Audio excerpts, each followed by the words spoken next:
দাঁড়াও দাঁড়াও, মাছের পেট থেকে এই জিনিসটা বের করে ফেলে দাও। তাহলে আজ থেকে আর দিও না। আজ এটা দিয়েই একটা রেসিপি বানাই, চলো।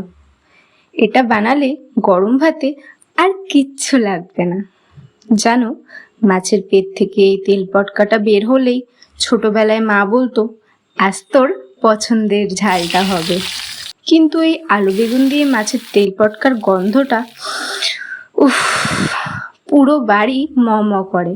গরম ভাতের সাথে একটুখানি পাতের উপর নিলেই আর কিচ্ছু লাগে না। এটা বানানোর জন্য প্রথমে কড়াইতে সামান্য পরিমাণ তেল দিয়ে নিও। তেল দিয়ে হয়ে গেলে আলু বেগুনটা ভালো করে ভেজে তুলে নাও। তারপর সেই তেলেই একটু কিছু রসুনের কোয়া, লঙ্কা ও কুচনো পেঁয়াজ দিয়ে ভালো করে নেড়ে চেড়ে নাও এবং তারপর তাতে আলু বেগুন ভাজাটা এবং মাছের তেলটা দিয়ে দাও। পরিমাণ মতো নুন হলুদটা দিতে ভুলো না যেন। তারপর কিছুক্ষণ ভালো করে রান্না করলেই রেডি মাছের তেল পটকার ঝাল।